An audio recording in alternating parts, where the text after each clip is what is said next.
Hi everyone, welcome to Junk Drawer Art with Miss Riley. I'm Miss Riley. Today is, I hope you had a good weekend. It is Monday, which means we are back to Must Draw Monday. And this is actually episode 19. So I have kind of a fun, silly drawing for us to do today. Today we're going to talk about distorted proportions. This is something that you and I talked a little bit if you watched one of my first episodes where we did the first episode where we did the magazine animals, and I showed you how to draw like long creepy spider legs, and we said sometimes artists, especially surrealist artists like Salvador Dali, would stretch proportions on things to make them look a certain way. So you should be seeing an example by Dan Ott right here under on your screen, and it is an example of somebody who has an artist who's used distorted proportions. So when we say that, we mean you're bending or pulling a figure out of its normal shape, and usually an artist does this not just to be, sometimes it is to be silly, and we're going to do that today, but a lot of times an artist will do it with purpose. So they will try to emphasize like a specific thought or a feeling or an idea. It's to get your attention and to make you really think about it. So when I look at this portrait by Dan Ott, I notice that his eye is really enlarged. So I always tell my kids to think about, why would he have done that? Why would he make that one eye larger than the other? And a lot of times I'll say things like it looks like he's looking at you or he's thinking. And often when an artist distorts something or emphasizes something, it means they want you to think about it. So I just want to encourage you, when you see a piece of art that maybe looks a little stretched or different or off, think about, why did this artist do that? Now today we're going to distort proportions to be a little silly. So what I have here, I call this my mouth trick project, because what I have here is my example. I'm going to show you how to do this. I have the shark. He's hanging out in the ocean, looks like a normal shark. And when we do the mouth trick piece of art, you pull it open. Oh, let me grab it for the main reveal. And the mouth opens up and it stretches out. So this can be done with almost anything. So I'm going to show you how to fold the paper and how to line your mouth up. So you go from this, which looks like a nice picture, to something kind of silly and stretched out. So the first thing I need to do, I'm going to put this up here. The first thing I need to do, you may need a ruler. You might not. I'm going to set it here just in case. And then there's my pencil. So the first thing I'm going to do is take one sheet of paper. I only have one out at a time just because it can get confusing if I have more than one. And I'm going to fold it in half, perfectly in half. Crease my line. And then I'm going to take this flap and fold it down to meet the bottom. So I'm going to kind of show you that again sideways. So what I've done is I've folded it completely flat. There we go, like that.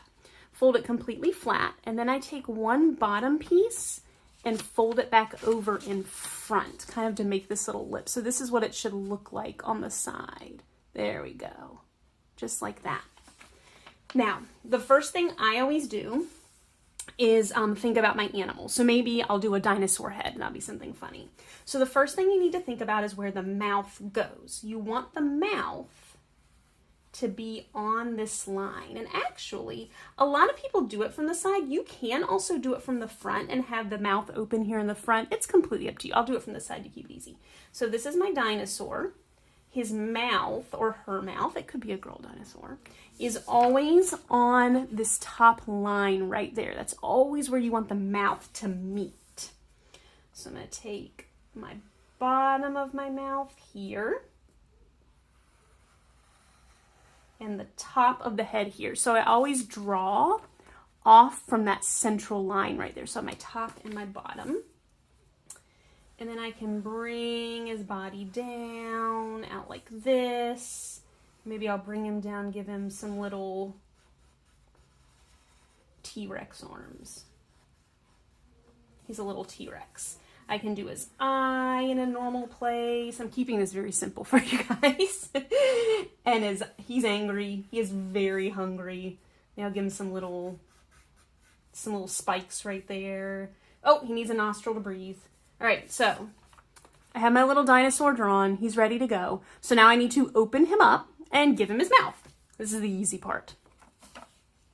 All I'm doing is connecting with 2 straight lines. This is where your ruler can come in handy. So I'm picking up these last 2 parts that that touched when it was folded, and I'm just putting a straight line. If you can draw a straight line without using a ruler, go for it.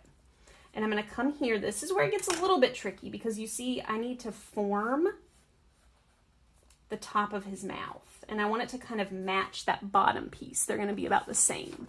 So I've drawn lines that match up there. And I'm going to draw a line to connect those. So I've just connected the 2 pieces that I opened up where I left off right there and there. I can add in his teeth. Some people like to go crazy and add like a crazy tongue. Maybe he's saying raw. If Miss Riley could spell roar. Roar. He can be doing anything I want. I could draw a little fly flying into his mouth. Maybe if you're doing a frog or something like that. Anything that you put within the 2 mouth lines is not going to show up when you close it. Anything that's outside, above and below those 2 mouth lines, is going to be showing. So I can fold it back up. And everything I just did is contained within those 2 lines on that folded part. So when I open them up, you can see all the crazy stuff that I drew, and when I fold it back up, it's all gone. You can feel free to color this. You can do a lot of amazing, really cool things with this little trick. It could be an animal with its mouth open. You could draw a person with their mouth open. You could draw the top and the bottom of a treasure box and open it up to see the treasure inside. There's a lot of really cool things you can do with that secret little hidden spot. With just a simple fold in half and fold a panel down, and you have a little trap door, you can hide a lot of really cool art. So I want you guys to experiment with this today for Must Draw Monday. Use markers, use crayons, use colored pencils, anything you like to do kind of a fun little silly distorted proportion of a crazy little creature's mouth. I hope that you will send me pictures of this on Dojo if you're one of my Oakhurst kids. If not, you can send it to me on Twitter or Instagram at CSRileyTeach. And I hope you guys have a fantastic Monday, and I will see you tomorrow for Toilet Paper Tube Tuesday. Have a great day, guys. Bye.